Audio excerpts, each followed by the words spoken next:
Welcome back, my friends. So, with this video, we're going to start to talk about event handlers. Now, remember, the main reason to learn JavaScript is that we can use it to make our pages interactive. So with JavaScript, we can give a response to the users when they click a button or when they write something into an input or whatever they do. We can have some corresponding code that is executed at a given point in time, not just executed right at the beginning of the page. So how do we do these things? We do these with DOM events. So let's see some of the event handlers. Now think about when you interact with a web page, all the different things that happen.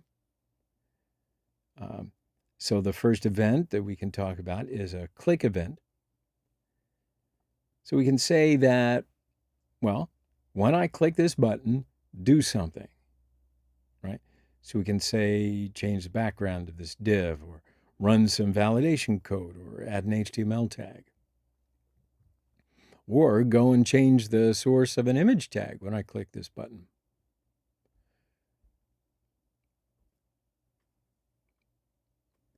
Alrighty then, the next event is hover event. So we can use the hover event to make interactive menus.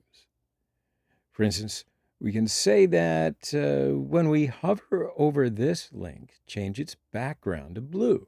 So we can understand if we're on that link, right? The next event is drag and drop. We can say drag this document and drop it here. And when we do that, it makes this effect. So another event type is clicking the Enter key. So if they click on the Enter key, we can always make it go to this input when I hit Enter, or add a red border to these inputs, or make a request to an API. All kinds of possibilities exist. So up until this point, we have written our code to a script.js file, and that code was called just when we reload the page. But now we're going to learn how to run this code when something has occurred. For instance, I'll run this code when I click a button, not just when the page loads, right? And what I told you before is that these things are called event handlers. So the point is that events are all over the place, and typically events are exciting. So with event handlers, we can make our web pages incredibly interactive. We can manipulate elements when just something happens. So it really does unlock the potential for manipulating the DOM. With event handlers, we can make games or validate form inputs. Remember, we talked about that earlier, right? We can run some code that checks to see if input fields are empty and then change those borders to red. All right, so now let's talk about how this system works. Now, you know, in DOM, we had a system, and it is select and manipulate. So this time when we work with event handlers, our system is select and add. So we'll select an element like a button, and then we attach an event listener to that selected element. And here we'll see the syntax of this process. So first we select the element and then .add event listener. And before that, we used like style properties of these DOM objects. But now to add an event listener, there's another property that we're going to use inside these DOM objects, and that is the add event listener. So we'll say element.add event listener, and here we're just going to write the event type that we want to add to that selected element. For instance, we can say click or hover or drag or drop. And actually, there's so many different types of events in JavaScript. We're not going to go into all of them right now. Then from here, we're going to write the function that we want to call after that event has happened. So the code that we're going to write here is going to be executed after this event happens, right? So I'll show you an example. I'll go to my code editor. And in our HTML file, I've added a button which is written, click to this button inside of it. Then I've wrapped it with a div.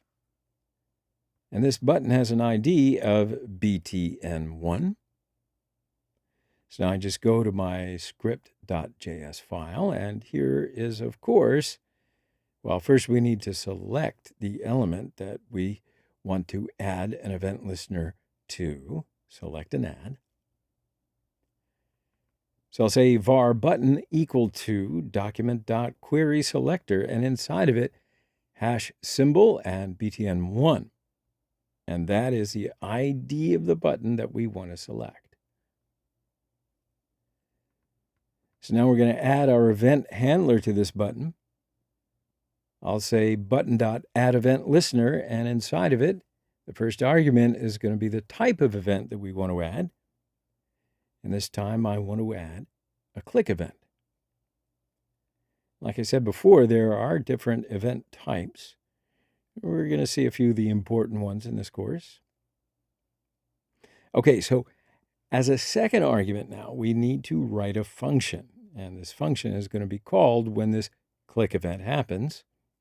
So I'll say function, and inside of this function for now, I just want to console log that you click the button, let's say. And now what we expect to have happen is that when we click this button, we want to see this sentence in the console. Now, do you remember how we used to call a function before we learned about event handlers? Yeah, we could call those functions just when we first loaded the page.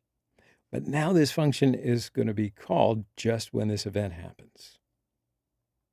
So we call these functions callback functions.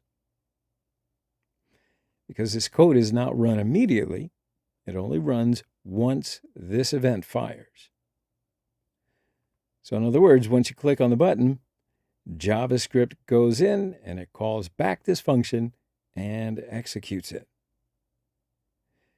And then that code is run and we get the console.log. You click that button. So this function will only run whenever this button that we select is clicked. All right, so now let's make sure that it works. I'll save this and go to the console. Now here I'll refresh the page. And yeah, see how there's nothing in the console at the moment, and that's what we expect. So now I'll click this button, and look at that. You've clicked the button right there in the console. So I'll click it once more. It's called again. Okay, let's return to the code. So as you can see, this function is called just when this event happens. So we have the control now. I can say run this code when I click this button, run whatever code you want to run. All right. So now let me show you another example. Actually, first I'll go into the HTML file and I'm going to add this ID to this h1 tag because I want to select it. Okay. So I say ID oak title. Now I'll go to the script.js file. And here I'm going to select that h1 tag first. So I'll say var title equal to document.querySelector hash oak title. And now I store this h1 tag inside this title variable. And now I say, when I click this button, first console log this sentence, and then change the background color of this h1 tag. So I write title.style.background color equal to red. I save this and go to the console. And here I refresh the page. And when I click the button, this sentence is written in the console and the background of the h1 changed to red. Yeah, it's just a small and simple example, but you understand the implications. So in the next video, we're going to continue to talk about event handlers, but the general process, if you remember one thing, or maybe two, but the general process is select and add. All right? So now why don't we take a quick break right here and continue in the next section.